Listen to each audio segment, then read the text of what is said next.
In just 7 years, a small Brazilian brand selling frozen acai bowls went from a stand in a shopping mall to over 700 stores in 45 countries, selling 1.5 million bowls per month. This is the story of Oakberry, a brand that started with almost nothing, survived growing pains, scaled across continents, and built a vertically integrated empire that some are calling the Starbucks of superfoods. But behind the polished counters and purple bowls lies a story of risk, strategy, and obsession. Because this isn't just about acai, it's about what happens when a founder spots a market before it even exists. Chapter 1. The founder's vision of betting on a niche. It starts in Sao Paulo, Brazil, 2016. Georgios Frangoulis, a young entrepreneur and former law student, was working in the financial sector, but a corporate life didn't suit him. What did interest him was a tiny but growing trend: acai. In Brazil, acai wasn't new. It had been a staple in beaches, towns and gyms for years, but the market was fragmented. Small family-run shops, no consistency, and no clear brand leading the space. Frangoulis asked a simple but powerful question: why hasn't anyone built a fast, scalable, global brand around this? Watch him explain it for yourself. I just saw that the healthy food market was growing like crazy in the US.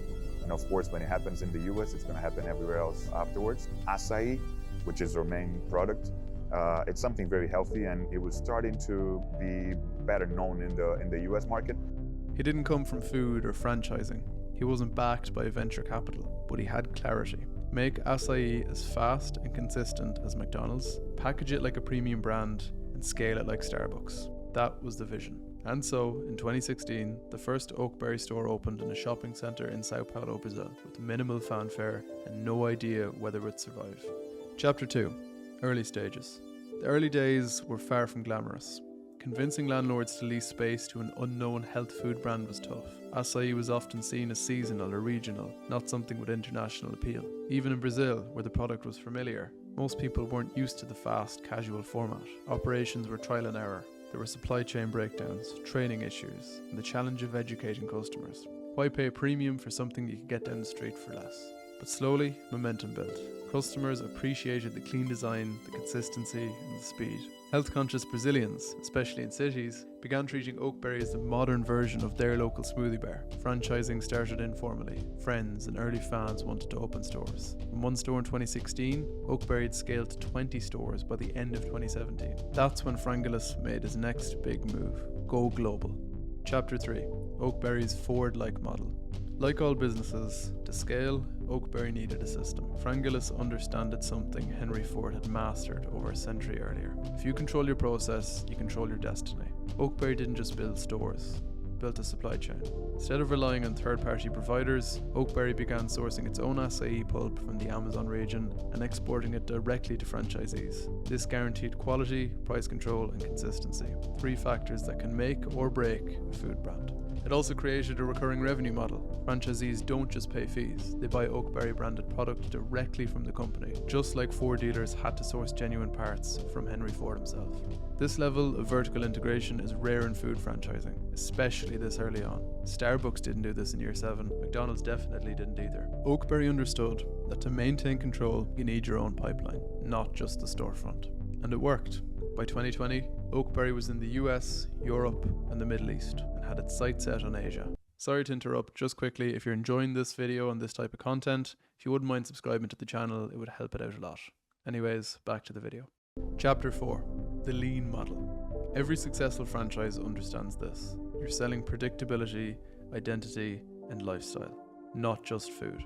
Oakberry leaned into clean, minimal branding. Walk into any Oakberry store, whether it's a small stand or a full retail unit, and you'll notice the brand's obsessive focus on simplicity and presentation. Most stores only require 1 to 3 staff, which maximizes profits. The layouts are deliberately minimal. A clean counter, clear view of toppings, and a consistent colour palette of white, purple, and natural wood tones. Everything is designed to make the product the visual centerpiece. The bowls themselves are assembled in perfect, photogenic layers. Deep purple acai, bright fruits, crunchy granola, served in transparent cups to showcase the texture and colour. This creates an immediate sense of freshness and quality, but also optimizes shareability on platforms like Instagram and TikTok.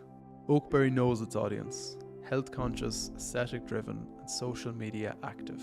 Their marketing leans into this, combining polished lifestyle imagery, influencer partnerships, and sponsorship of fitness and surf events. It's not just branding, it's strategy.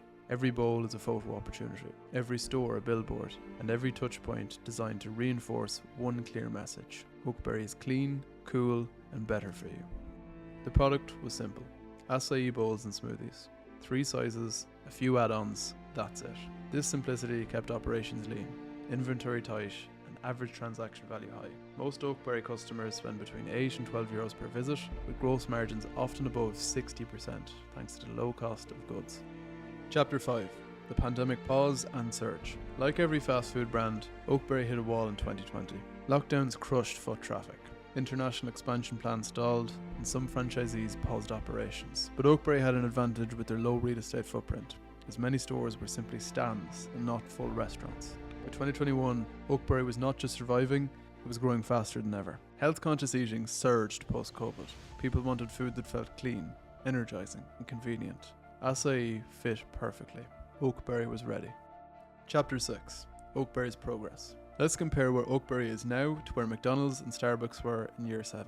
McDonald's in 1952 had just started franchising. It had a few dozen stores and was still perfecting operations. Starbucks in 1978 wasn't even selling coffee beverages yet, just beans and equipment in a handful of Seattle shops. By contrast, Oakberry in year 7 has 700 stores in 45 countries, a global supply chain it owns and controls, a clearly defined brand identity with international recognition, and an ambitious roadmap to reach 2,000 stores by 2026. This isn't just rapid expansion, it's a modern blueprint for food franchising in a globalized, digitally connected world. Oakberry isn't slowing down. The company has announced aggressive plans for expansion into India, Japan, and North Africa. They'll also be launching retail products, frozen acai packs, granola, branded merchandise, along with developing potential drive-through concepts, and exploring direct-to-consumer e-commerce with pre-packed bowls. It's also investing heavily in tech, digital loyalty programs, order ahead apps, and analytics to monitor store performance globally. But perhaps most importantly of all, Oakberry is staying focused. Unlike other health food startups that overextend into new product lines, Oakberry continues to be the acai brand, controlling one vertical globally with ruthless efficiency.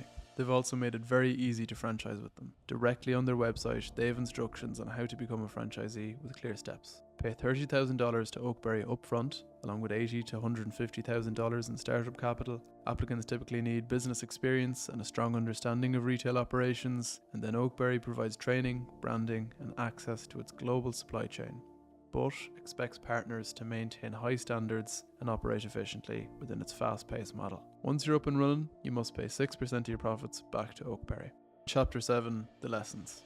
Oakberry is one of the clearest examples of what happens when a founder has a narrow, obsessive product focus, a globally scalable business model, and the discipline to build infrastructure before chasing hype. It's not just about health food, it's about system design, brand building, and vertical integration. From Sao Paulo to South Korea and everywhere in between, from one bowl to $1 billion blueprint, Oakberry have a great story, and we're likely only at the beginning.